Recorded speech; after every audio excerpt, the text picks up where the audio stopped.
Not much on the call sheet for this weekend will jump out at first, but there are some sneaky matches for teams in the relegation fight that may very well have outsized importance come the end of the season.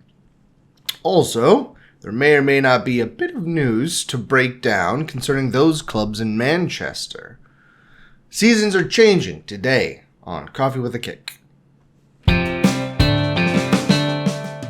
Hello and welcome back to another episode of Coffee with a Kick. Matchday 10 coming at you here. Bright and early, as Keegan just pointed out to me, because daylight savings time ends on Sunday for us, but apparently ends on Saturday or sooner, maybe? I don't know. For England, I think this is technically the last time we ever do daylight savings time, though, right? Didn't they pass that we're now just going to stay stay falling back, right? Who passed that? The Congress, the people who make laws, that House of Representatives and Senate, and then signed by Joseph Robinette Biden, I think. Is his middle name Robinette? His middle, yeah, the R is Robinette in Wow. Joseph R. Biden. That just is something I wish I knew sooner. It's an interesting middle name. I'll grant him that. Yeah. But what else I'll grant you is the first match we have coming up here this weekend is Newcastle hosting Arsenal at 8:30 a.m. Arsenal coming off of that giveaway draw from their perspective against Liverpool, and Newcastle coming off of their own misfortunes. How do you think these two teams fare? Yeah, I'm not seeing anything on daylight savings time ending, but how these two teams fare is, I think it's a state by state sort of deal. Anyways, Newcastle versus Arsenal. I think Arsenal's still going to be without Calafiori, so that's important. I don't know if Saliba, it was just a one game or multiple game suspension, but it's at Newcastle. I don't think there's going to be many goals. Newcastle seems to be a team that prides itself on its defense this season. So I'm going to go 1-1. I think it's going to be an early match. Wow. 1-1. Arsenal's going to keep riding the draw streak. We are simpatico on that. 1-1 I have as well for basically the same reasons that Arsenal, they're fine. They're fine. Then 1-1 is what I think. I just didn't want to give them the win. And then to Bournemouth hosting Manchester City. That's next one up here. Manchester City, they keep managing to win, which is good for them, right? But I think they bust back into that sort of more prime form that they have had in some of the previous match days and win this one 3-1. I feel like this one's actually going to be a comfortable win for City, so they're not biting their nails into the full 90. I think we must have drank from the same water. That's what I'm saying. Because I also have 3-1. We did not check our notes before this, so this is going to get interesting. This is going to get interesting. But I do think, definitely don't trust City to keep a clean sheet away. No. But I do trust them. Rarely do they ever go back-to-back matches only scoring one goal.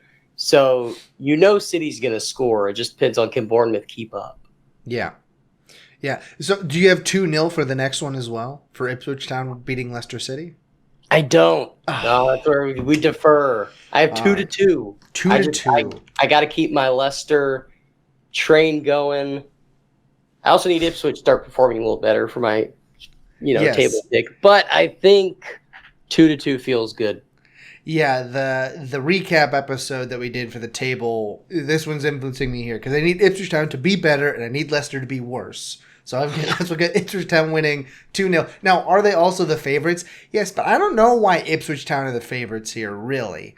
I know they're at home, but I think Leicester City has looked like the better side this year so far. So, I guess they give them that much for home field advantage. But, 2-0 victory, 2-2, it could go either way. And then to Liverpool hosting Brighton Hove Albion. Liverpool looking to try to get back in stride back towards the top of the table. It'll depend on what City does. But do you think they manage to get a full 3 against Brighton? I think that Brighton steals a point, and it's 2-2. You got to be kidding me. I think it's 2-2, and that's my pick. And I'm presuming, based on your reaction, that's also your pick. That is also my pick. So this match day is basically either going to go well for both of us or neither of us, and there's not an in between, is what it seems like for this match day so far. We've still got about half the picks left. Maybe we can differ, but with the way that it's going so far, we've got 3 out of 4 picks exactly the same. Yeah. And they're not all with the favorites either. So, we're making true picks here. We're making real picks. These are manly picks. Like this one. West Ham wins 2-1 over Nottingham Forest. That's what I've got for the next matchup. Why do I have it that way? West Ham's feeling good after their victory. They feel like 2-1 is a nice margin. Nottingham Forest, I need them to start moving down the table. I need them to start to descend. So I've got it at 2-1 for Nottingham Forest to lose. Let me specify it one more time. Well, on my note sheet, I had originally written 2-2, and then I put a fat 1 over one of the answers. It's the West Ham. And I also have West Ham winning 2-1. Wow. I kind of along your lines. Yeah. I also want Nottingham to start moving down. They've also been one of those teams that they're getting a lot of good results. But now West Ham is definitely probably a better team than they've been playing the last couple of match weeks. West Ham just beat Man U, so they're probably feeling pretty good. Lopetegui seems to be figuring it out over there for the Hammers. So, I mean, I think it's 2-1. I almost put 3-1. Almost put 2-2. But I wrote down 2-1. So what I'm hearing, it should be a good match. Should be a pretty good match. These are fairly evenly skilled opponents. Speaking of pretty evenly skilled opponents, at least from the units measurement here, there's barely even a favorite in this one. Southampton hosts Everton. Southampton, obviously the worst team so far. They don't really score, and they like to concede goals. So, obviously, I picked this as a 3-0 victory. No, I'm kidding. I only picked them to win 1-0. Because I do want Southampton to get out of that relegation zone. And Everton to get down into it, okay? I need this to go my way. I mean, right now, Southampton's at 2.62 decimal units. And Everton's at 2.69. So, technically, Southampton is the favorite by 0.07 units. Which is not a significant margin. Boy. This is one of those matches where... Not looking forward to it. I'll say that. Yeah, it might not be the best of matches, but also, even on paper, Everton early in the season were hard on results, but they've been playing well as of late. Southampton has not. No. So the fact that, like, if you're looking for one of those moves that could pay off a lot of dividends, taking the Everton money line might be the way to go. Yeah. And Southampton hasn't proved that they can hold a match for 90 minutes in the Premier League. I think it's 3-1 Everton. Wow. I think Everton's starting to score. Sean Dyche loves to play defense. These are the types of games that Sean Dyche at Burnley would just eat up. I mean, Burnley would win 4-0, 5-1. I think it'll be light 3-1, but I think Everton takes it.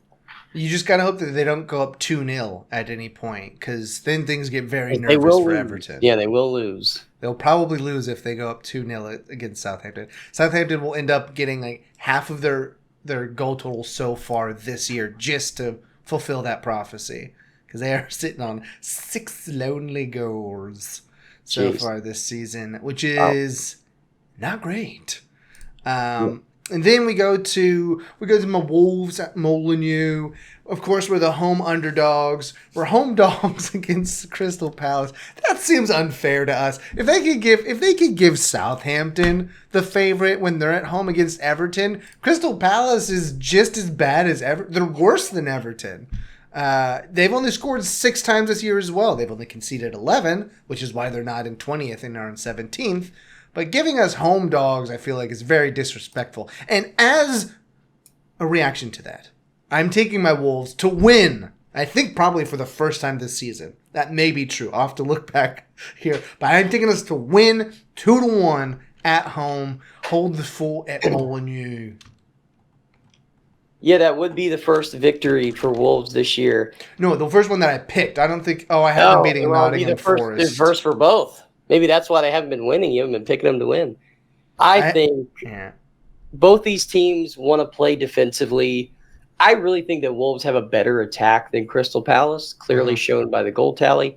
But I think this is going to be a double bagel. I think it's going to be 0-0 draw.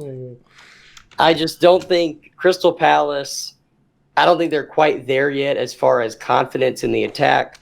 And I think their defense is really good. So I'm going to go 0-0. 0-0. Listen, it's still 50% of our current point total. So, I can't be mad at 0-0. This would be the second time that I've taken my Wolves to win. I picked us to beat Nottingham Forest earlier this season. Did not go that way. So hopefully this one, come on, the boys in gold, if they call them that, the golden boys. Let's call them that instead. And then I think we're on Sunday. Is Wolves on Sunday? No, that was the end of Saturday. On to Sunday.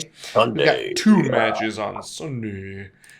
Spurs host Aston Villa, with Tottenham being the pretty heavy favorite on this for some reason. Do you have them fulfilling that prediction? Well, with the extra hour of sleep that I'll get going into Sunday, I think I'll be well rested enough to watch an Aston Villa Tottenham draw. 1-1. Tottenham has not been trustworthy to score any goals this season, especially in the big games. And Aston Villa, they're defensive powerhouse who can score.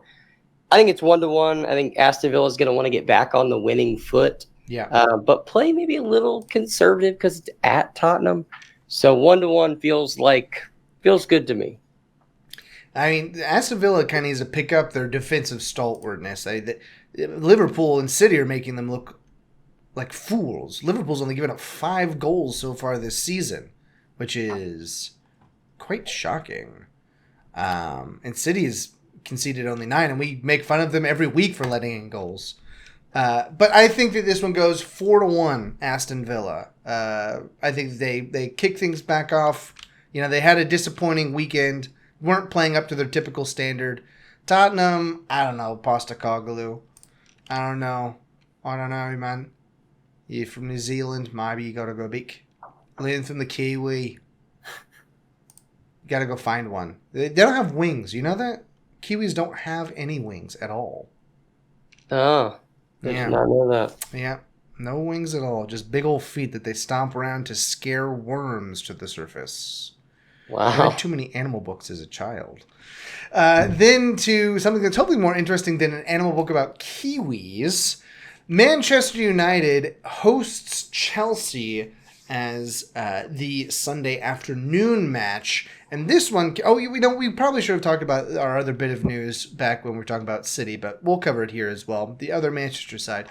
Manchester United, after their defeat last week, did go ahead and put Erik ten Hag out on his feet and kicked him to the curb. And now I saw some rumblings about who they might appoint as a temporary manager, but I don't know if any of that is solid yet. Do you know? Yeah, I think it's confirmed that Ruud van Nistelrooy will be the interim until they hire someone. Okay. Rumor is it might be the manager from Sporting. I know nothing about him, so I'm not going to provide commentary for it. But we were talking before the cameras were rolling about how Man U not 2-3 weeks ago said Ten Hag was their man for the season. Yeah. Before this season, they gave him a 2-year extension because they were that confident. So if you are a company looking for a salesperson and you want someone who's just going to deliver, get Ten Hag, because he sold himself to this Man U board when the results weren't there. Talk about just getting the bag, as they say. But you saw it coming. Writing was on the wall. A lot of the former players and pundits were just they just couldn't believe that he was still there because it wasn't even good football. It'd be different if they were losing 3-2, drawing 3-3. Maybe there was hope, but I mean, some of these matches were just horrible. And like we talked about pre-season, they get rid of Scott McTominay, who was one of their mainstays, who was scoring goals for them, and a couple of other guys that like just didn't seem like Man United type moves to get rid of fan favorites. Not shocking, but I mean, 10 games into the season, I don't know if you can turn around a season with a new manager this late, but you never know. Oh, but yeah, and I don't know if. Do you think the talent's there for it to turn around? Do you think they have to make some moves in the winter to try to help right the ships up? I think that they have some talent, but they've also shipped out a lot of talent. I don't know if it's cohesive talent, I think, is more the thing. I don't know if all the players work together well enough to be able to right the ship fully. I think that's where I'm getting the hang up. Because like, they got talent, but it doesn't seem to be working well together. I mean, obviously, they fired their manager. Well, the issue with firing him now is that you have all these players that over the past 3 years he's been collecting for his system, and now you're going to throw someone random in there to try and like piece something together until January, and then hope the board gives him enough money to get a few more pieces to just squeak by the season. I think Man U's been here before. They fired a manager at the beginning of the year, brought in an interim, didn't work out. It just feels like they're repeating the same story over and over again. And it's just not looking good for them as an organization. And now, at the end of the season, I think it was the board or even the owners decided that Sir Alex Ferguson isn't going to come back as an advisor. So a lot of change happening. I don't know if it's good change for them, but you just got to think that at some point soon, the owners are probably going to sell the team because the project they took over has now decided to burn in flames. They're okay with it because the club has gone up $3 billion since they took it over. But, boy, not a lot of good news for fans. Yeah, all that to say, I am taking Chelsea 3-2. Oh, my gosh. Well, same pick I had. No way. You had 3-2 as well? I did. Wow. I think it'll be like a late thriller. Yeah. Because I think Man U, with the interim coach in, they want to make a good impression, show the fans something has changed. But I think Cole Palmer ices it late. Ooh, Cole Palmer. Listen, I picked him to be a very pivotal player for the season. And if Chelsea are going to get up there, he has to be this kind of a tandem pick. And it's not super great right now. The other bit of news was that they did announce the ballondor earlier this week. And look who won it. It's another City player. Only this time it's Rodri. He was undefeated, correct, for City, like for 18 months or something like that. Yeah, undefeated in matches that he started. And then I think it was started. He was undefeated, and then I think matches he started and finished, he was undefeated as well. I think maybe the Real Madrid Champions League was the one that he started, got injured, then we lost. But either way, undefeated for like 18 months. I think technically he still is undefeated for City. He's just injured. Won the Euro 2024 with Spain. Yep. When the rumors came out that it wasn't going to be Vinicius Jr., he didn't even show up. Wow. And all the other Real Madrid players that were up for awards also boycotted.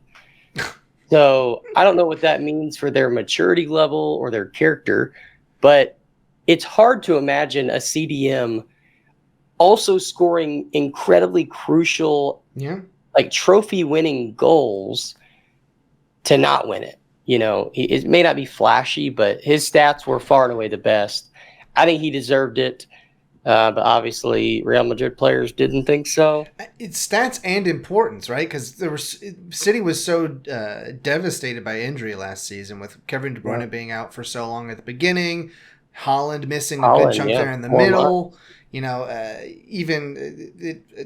were just dropping players left and right for bits and stints, and he was the mainstay that kept them in position to go ahead and get another victory there for not the Champions League. They didn't quite get Champions League, but they did get the Premier League still under their belt, and he was by far their most important player, I think, throughout the full season. So, yeah, it's one of those conversations that you have in every sport. Like, who should the MVP be? Is it the stats? You look at the NBA, National Basketball Association, stats seem to be king there.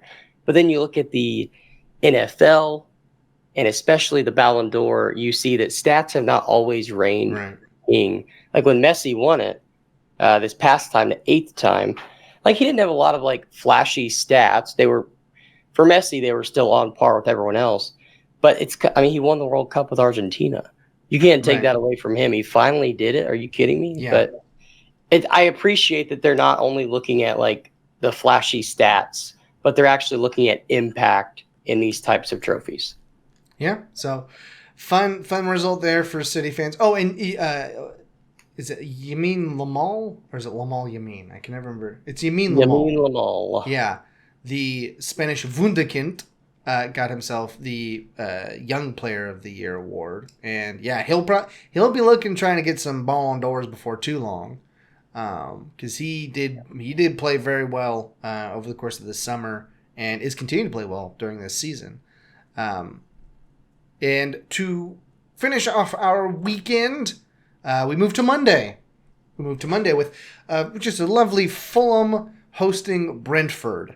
I'll let you wrap this one up. What do you have for Fulham and Brentford? Let's see if we can finish off with. We now have specifically half of our picks exactly the same. So can we leave it at 5-5, or we'll go 6-4? Well, Brentford has been a team that has scored a lot of goals. 18 goals for, 18 goals against. I would be shocked if we look back and they hadn't had a game where they haven't scored a goal. And I think this is the match that they're not going to score a goal. I think it's going to be 2-0. You piece of garbage. 2-0. Fulham takes it. 6 picks together. It's going to be a great weekend, boys. It is a ride or die type of weekend here. 6 picks, exactly the same. I think the most we've ever had was like 3 that are the same. So yeah, this is going to be. I mean, we may come in with new Rolexes next if we get it all, right. But boy. Well, if we had any money left after the past couple of weeks where we've been down, we'll see. I mean, there's only going to be one type of mood coming in next week. You guys will know what it'll be ahead of time. But until we get over there to either the bright fields of tomorrow or the dour fields of loss.